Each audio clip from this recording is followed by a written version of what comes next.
ನೋಡಿ ನಾನು ಹೇಳಿದ್ನಲ್ಲ ಒಂದು ಸ್ವಲ್ಪ ಸೈಡ್ ಆಮ್ಲೆಟ್ಟು ಹಾಗೆ ಮಧ್ಯದಲ್ಲಿರೋ ಮಸಾಲೆ ಸಖತ್ತಾಗಿರುತ್ತೆ ತಿಂದರೆ.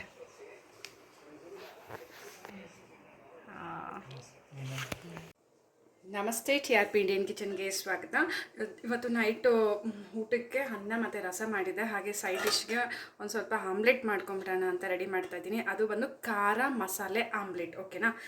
ಖಾರವಾಗಿ ಖಾರ ಇಷ್ಟಪಡೋರು ಹಾಗೆ ಮಸಾಲೆ ಫುಲ್ಲು ಸ್ಪೈಸಿಯಲ್ಲಿ ಮಸಾಲೆ ಹಾಕ್ಕೊಂಡು ಆಮ್ಲೆಟ್ನ ತಿನ್ನಬೇಕು ಅನಿಸ್ದಾಗ ಈ ರೀತಿ ಒಂದು ಸತಿ ಮಾಡಿ ನೋಡಿ, ಸಖತ್ತಾಗಿರುತ್ತೆ, ಓಕೆನಾ. ಈಗ 3 ಮೊಟ್ಟೆನೇ ಎತ್ತಿಟ್ಕೊಂಡಿದ್ದೀನಿ. ಇದನ್ನು ಒಂದು ಬಟ್ಲಿಗೆ ಹಾಕ್ತಿದ್ದೀನಿ ನೋಡಿ ಮೊಟ್ಟೆನ.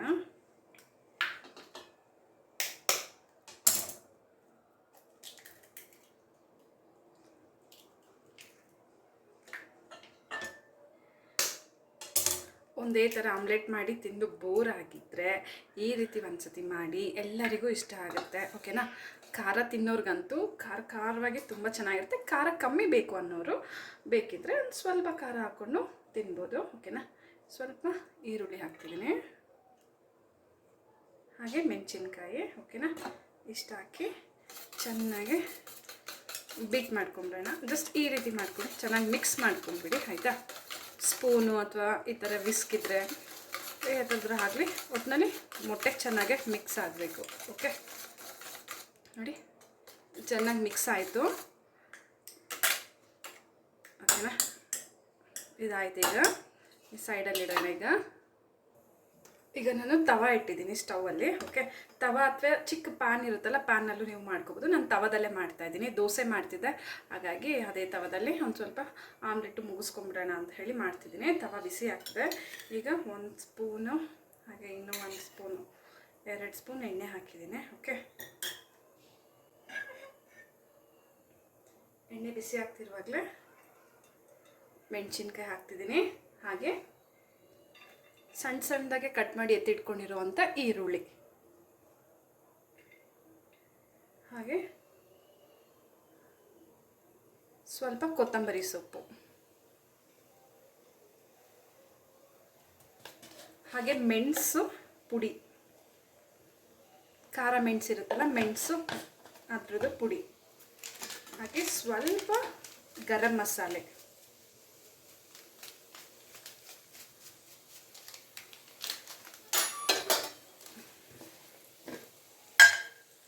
ಹಾಗೆ ಖಾರಕ್ಕೆ ಎಷ್ಟು ಬೇಕೋ ಅಷ್ಟು ಖಾರದ ಪುಡಿ,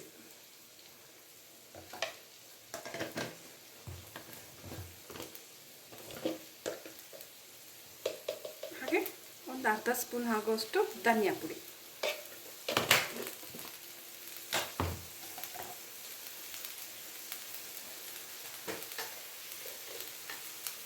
ಹಾಗೆ ರುಚಿಗೆ ತಕ್ಕಷ್ಟು ಉಪ್ಪು. ನಾನು ಆಗಲೇ ಮೊಟ್ಟೆನ ಮಿಕ್ಸ್ ಮಾಡುವಾಗ ಉಪ್ಪು ಹಾಕಿದ್ದಿಲ್ಲ, ಉಪ್ಪು ಅದಕ್ಕಾಗಿ ಇವಾಗಲೇ ಹಾಕ್ತಾಯಿದ್ದೀನಿ. ನಾನು ಮೊಟ್ಟೆ ಮಿಕ್ಸಿಗೆ ಉಪ್ಪು ಹಾಕಿಲ್ಲ, ಓಕೆನಾ. ನೀವು ಬೇಕಿದ್ರೆ ಹಾಕ್ಕೋಬೋದು. ಈಗ ಇದಿಷ್ಟನ್ನು ಚೆನ್ನಾಗಿ ಮಿಕ್ಸ್ ಮಾಡ್ಕೊಂಬಿಡೋಣ.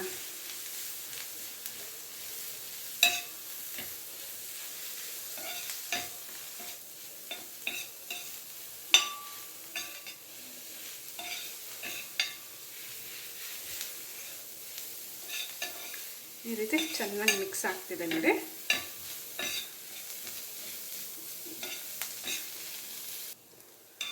ನೋಡ್ಬೋದು ಮಸಾಲೆ ಎಲ್ಲ ಚೆನ್ನಾಗಿ ಮಿಕ್ಸ್ ಆಗಿದೆ, ಒಳ್ಳೆ ಘಮ ಬರ್ತಿದೆ, ಘಮ ಚೆನ್ನಾಗಿದೆ. ಕೊತ್ತಂಬರಿ ಸೊಪ್ಪೆಲ್ಲ ನಾವು ಎಣ್ಣೆನಲ್ಲೇ ಹಾಕಿ ಫ್ರೈ ಮಾಡ್ತಾ ಇದ್ದೀವಲ್ಲ, ಹಾಗಾಗಿ ತವಾದಲ್ಲಿ ಫ್ರೈ ಆಗ್ತಾ ಇರೋದ್ರಿಂದ ಬೇಗ ಆಗೋಯ್ತು ನೋಡಿ.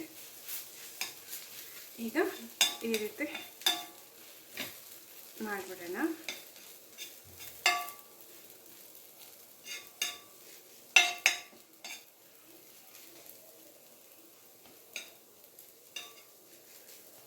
ಜಸ್ಟ್ ರೊಟ್ಟಿ ತಟ್ಟದಂಗೆ ಈ ರೀತಿ ತಟ್ಟಿ ರೊಟ್ಟಿ ಶೇಪ್ ಕೊಟ್ಬಿಡಿ, ಆಗ ನಾವು ಆಮ್ಲೆಟ್ ಹಾಕುವಾಗ ಚೆನ್ನಾಗಿರುತ್ತೆ.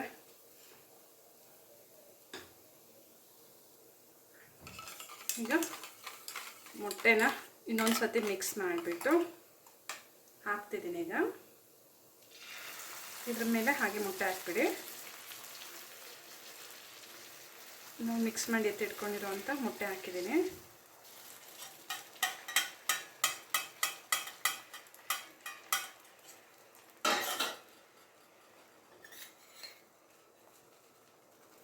ಹಾಗೆ ಇನ್ನು 1 ಸ್ಪೂನು ಎಣ್ಣೆ ಹಾಕಿದೆ.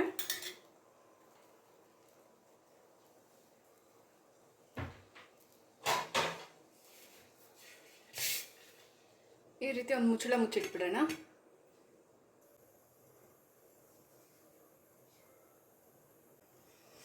ಈಗ ಮುಚ್ಚಳ ಓಪನ್ ಮಾಡ್ತಿದ್ದೀನಿ. ಬಿಸಿ ಇದೆ.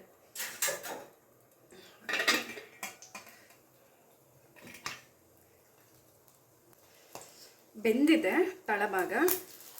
ಈಗ ಟರ್ನ್ ಮಾಡ್ಕೊಂಬಿಡೋಣ.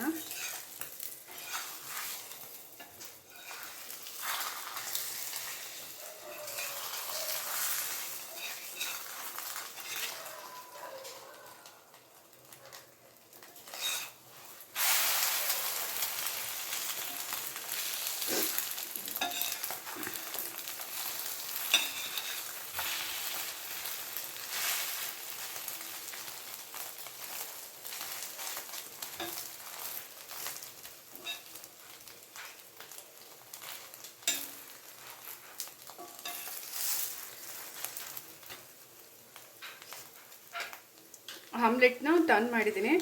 ಹಾಗೆ ಒಂದು ಸ್ವಲ್ಪ ಹಾಗೆ ಶೇಪ್ ಚೇಂಜ್ ಆಗಿಬಿಡ್ತು ನೋಡಿ. ತೊಂದರೆ ಇಲ್ಲ, ಹೇಗಿದ್ರು ಹೊಟ್ಟೆ ಒಳಗಡೆ ಹೋಗುತ್ತೆ. ಈಗ ತಳಭಾಗ ಬೇಯ್ತಾ ಇದೆ, ಬೇಯಲಿ.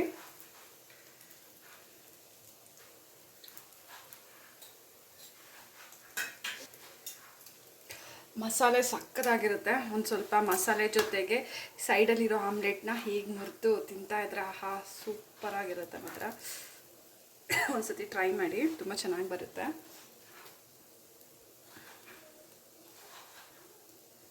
ಸ್ಟವ್ ಈಗ ಆಫ್ ಮಾಡ್ತಿದ್ದೀನಿ. ಆಗಿದೆ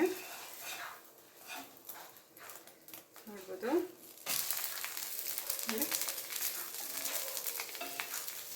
ತಳಭಾಗನೂ ಬೆಂದಿದೆ.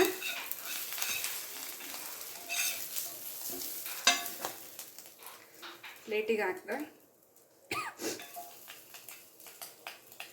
ಸೂಪರಾಗೆ ಆಮ್ಲೆಟ್, ರುಚಿಯಾಗಿರುವಂಥ ಮಸಾಲೆ ಖಾರ ಆಮ್ಲೆಟ್ ರೆಡಿ ಇದೆ. ನೀವು ಟ್ರೈ ಮಾಡಿ, ಹೇಗೆ ಬಂತಂತ ಹೇಳಿ ಕಮೆಂಟ್ ಮಾಡೋದನ್ನ ಮರಿಬೇಡಿ. ಹಾಗೆ ಇನ್ನೂ ಹೊಸ ಹೊಸ ಈಸಿ ರೆಸಿಪೀಸ್ಗಾಗಿ ಈಗಲೇ ಚಾನಲ್ನ ಸಬ್ಸ್ಕ್ರೈಬ್ ಮಾಡ್ಕೊಬಿಡಿ. Thank you, bye. Omelette ready ಇದೆ. ನಾನು ಹೇಳಿದ್ನಲ್ಲ ಇದು ನೈಟಿಗೆ ಈಗ ಅನ್ನ ರಸ ಮಾಡಿದ್ದೀವಿ ಅಂತ ಹೇಳಿಬಿಟ್ಟು. ಅನ್ನ ಹಾಗೆ ರಸ.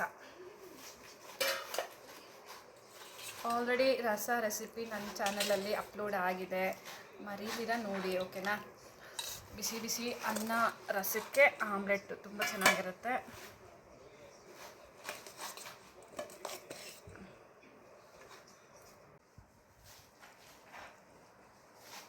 ಬಿಸಿ ಬಿಸಿ ರಸ. ಇನ್ನೇನು ಮಳೆಗಾಲ ಶುರು ಆಗ್ತಿದೆ.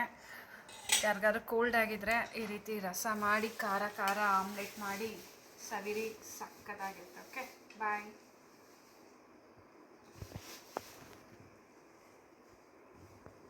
ನೋಡಿ, ನಾನು ಹೇಳಿದ್ನಲ್ಲ, ಒಂದು ಸ್ವಲ್ಪ ಸೈಡ್ ಆಮ್ಲೆಟು ಹಾಗೆ ಮಧ್ಯದಲ್ಲಿರೋ ಮಸಾಲೆ ಸಕ್ಕತ್ತಾಗಿರುತ್ತೆ ತಿಂದರೆ.